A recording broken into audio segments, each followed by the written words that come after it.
వాడు ఇటువైపే వెళ్ళాడు అనుకుంటా. ఆ చెత్త దొంగని ఎలా అయినా పట్టుకోవాలి. వాడు ఎక్కువ దూరం వెళ్ళుంటాడు.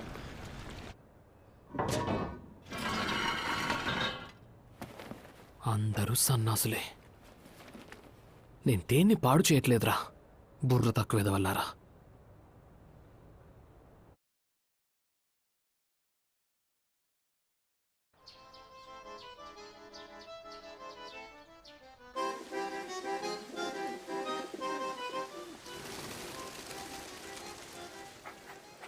హే, నువ్వు ఇది విన్నావా? నిన్న రాత్రి మళ్ళీ ఇంకొక ట్రాష్ రేడ్ జరిగింది. అవునా?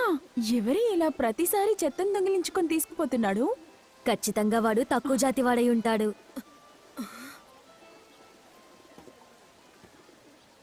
బహుశా అతనే అనుకుంటా. ఊరి నాయనో, చూడు అతను ఎంత అసహ్యంగా ఉన్నాడో. వాళ్ళు మన వైపుకి రాకుండా ఉంటే ఎంత బాగుంటుందో కదా.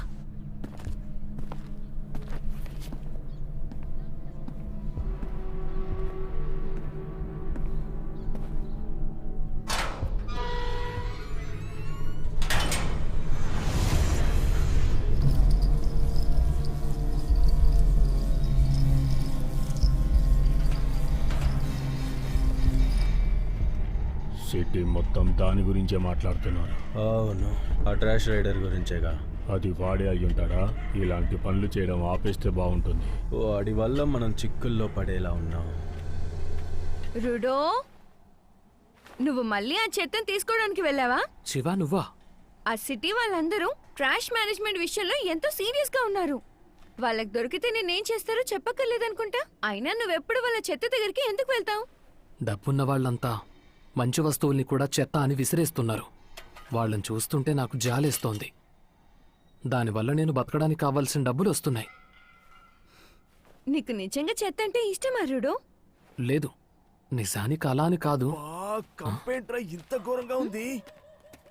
చూస్తుంటే ఊర్లో ఉన్న చెత్త కంపంతా ఇక్కడి నుంచే వస్తున్నట్టుంది. హే, చివ కూడా ఇక్కడే ఉంది. ఉంటే ఏమైంది? చూడు, వీడితో తిరిగితే ఆ కంపు నీకు కూడా అంటుకుంటుంది. హా? ఎందుకంటే ఈ లూజర్ గాడు ఎప్పుడు చూసినా అవే గ్లౌస్ వేసుకుని తిరుగుతూ ఉంటాడు. అవి పొరపాటున నీకు తగిలితే ర్యాషెస్ వచ్చేస్తాయి. వీడు బాగు చేసిన ఈ చెత్తని కొనటానికి ఎవ్వడు కూడా ముందుకి రాడు. అన్నట్టు వాడి చేతులు చూసావా? ఈ గ్లౌజ్ లేకుండా వాడి చేతుల్ని కనుక చూస్తే మనకి కంపరం వస్తుంది. అయితే ఇప్పుడు ఏంటంట? తనకి మనకి తేడా ఏం లేదు. అబ్బబ్బే, వీడితో తిరగటం అన్నది ఒక బుద్ధి తక్కువ పని. ఎప్పుడు ఎవరినైనా చంపాలని చూసి ఆ పిచ్చోడి కొడుకు వీడు. మీకు విషయం చెప్పనా? ఈ స్లమ్స్ ని క్రిమినల్స్ అందరినీ ఇక్కడ బంధించడానికి కట్టారు. ఇక మనం ఆ తర్వాతి తరం వాళ్ళం అనుకుంటా. మనం అందరం కష్టపడి మన చేతికి ఎటువంటి మట్టి అంటకుండా మనకున్న ఆ చెడ్డ పేరుని చెరిపేయడానికి ప్రయత్నిస్తున్నాం. వీడి నాన్న ఏం చేశాడో తెలుసా? ఆ పేరు మొత్తం పోయేలా అందరినీ హత్యలు చేసుకుంటూ పోయాడు. నువ్వు వీడితో తిరిగితే నిన్ను కూడా వాడిలాంటి దానివని అనుకుంటారు.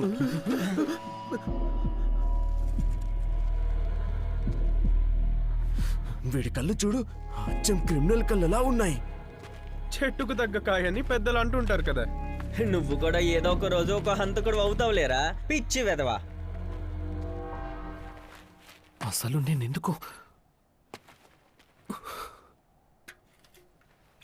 వాడు నోటికొచ్చినట్టు అలా మాట్లాడకూడదు కదా.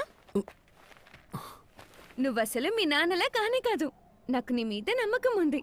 నువ్వు చాలా మంచివాడివి. నువ్వెవరిని చంపవని నాకు తెలుసు. అవునా? అది వావ్! ఈ బొమ్మ చూడు ఎంత అందంగా ఉందో. దీన్ని నువ్వే బాగు చేసావా? నువ్వు నిజంగా ఎంత గొప్పవాడివో.